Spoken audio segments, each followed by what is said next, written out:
कुछ ही दिन कबल जिले कुपवारा से एक दर्दनाक खबर मौसूल हुई थी, जिसमें बताया गया था कि एक शख्स की वहां पर जलकर मौत हुई थी, जो कि आउटसाइड स्टेट का रहने वाला था, क्योंकि यहाँ पर काम कर रहा था और वहां पर रेंटेड बिल्डिंग में रह रहा था। और बताया गया कि आग लगने की वजह से फिर उसकी वहां पर मौत हुई है। और उसी सिलसिले में आपको बता दें कि आज से करीबन 10 दिन पीछे चले तो तब ये मामला पेश आया था, यानी कि 2-3 मार्च जो है 2-3 मार्च की रात गालिबन ये आग की वारदात सामने आई थी, जिसके बाद बताया गया था कि इस शख्स की मौत हुई थी और बुरी तरीके से इसकी मौत हुई थी, बहुत ही दर्दनाक मौत हुई थी। लेकिन ये सिर्फ आग का मामला नहीं था, यानी कि ये एक आग की वारदात नहीं थी। अब इसने पुलिस में जब अपनी इन्वेस्टिगेशन पुलिस ने जब स्टार्ट की तो बताया गया कि ये जो रेस्टोरेंट ओनर्स थे, यानी कि जो इस रेस्टोरेंट जो इस बिल्डिंग के मालिक थे, उनकी जानिब से जानबूझकर आग लगाई गई थी इस बिल्डिंग में, क्योंकि इस बिल्डिंग का जो है कुछ उसको रकम मिलने वाला था। और आपको बता दें कि इंश्योरेंस का रकम था और उनका लोन भी काफी था जो वो चुका नहीं पा रहे थे। ये अभी तक के इन्वेस्टिगेशन में सामने आया है कि लोन अमाउंट वो चुका नहीं शायद पा रहे थे, जिसकी बदले उन्होंने अब इस बिल्डिंग को आग लगाई और ये सोचा था कि हमें इंश्योरेंस का पैसा मिलेगा और हमें फायदा होगा, शायद हम ये लोन भी चुका पाएंगे। लेकिन ऐसा नहीं हुआ।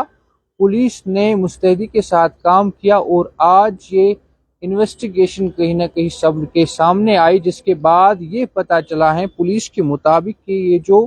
रेस्टोरेंट ओनर्स थे उनकी जानिब से जानबूझकर आग लगाई गई थी इस बिल्डिंग में, जिसके नतीजे में एक शख्स की वहां पर मौत हुई थी, फेरोज आलम की, मोहम्मद फेरोज आलम की इस मामले में इस वारदात में मौत हुई थी, जो कि वेस्ट बंगाल का रहने वाला था। और आपको बता दें कि पुलिस की माने तो उनकी जानिब से इन दो लोगों को अरेस्ट किया गया है, अबरार और जाकिर को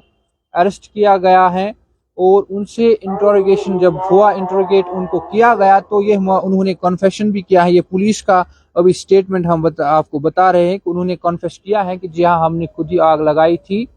और इंश्योरेंस का पैसा हासिल करने के लिए हमने ये सब किया। और बदकिस्मती से इस हादसे में इनकी लालच ने एक शख्स की जान ली, जो पैसों की लालच थी इनकी, एक शख्स की जान उसमें गई। और आपको बता दें कि वेस्ट बंगाल का वो रहने वाला था। और ये भी इन्वेस्टिगेशन के दौरान सामने आया है कि ये जो दोनों एक्यूज्ड हैं, वो एक्यूज्ड यहाँ से फरार हुए थे, शायद इसी इन्वेस्टिगेशन से बचने के लिए कश्मीर से वो फरार हुए थे और पंजाब भी वो गए थे। लेकिन बिलाखिर पुलिस ने जो है इसमें कार्रवाई की है और पुलिस के मुताबिक उन्होंने कन्फेशन भी किया है कि इस बिल्डिंग को आग हमने ही लगाई है। बहरहाल ये खबर जो है जिले कुपवाड़ा से फिर से हम आपको एक बार बता दें, क्योंकि नए व्यूअर्स जो हमारे साथ जुड़ रहे हैं उनके लिए बता दें कि जिले कुपवाड़ा में कुछ ही वक्त कबल एक आग की वारदात जो है पेश आई थी, जिसमें एक शख्स की मौत हुई थी, नॉन लोकल की मौत हुई थी। लेकिन वो आग की वारदात हम कह सकते हैं कि वो आग खुद नहीं लगी थी, बल्कि ओनर्स यानी कि मालिकान की, उस बिल्डिंग की मालिकान की तरफ से लगाई गई थी इंश्योरेंस का पैसा हासिल करने के लिए। और पुलिस के मुताबिक उन्होंने उन दोनों को जो है अरेस्ट कर लिया है और दोनों ने इस, अगर हम कहें, इस जुर्म को कबूल भी किया है, कन्फेस भी किया है। मजीद खबरों और अपडेट्स के लिए आप हमारे साथ बने रहिए और देखते रहिए तामिल इरशाद मल्टीमीडिया।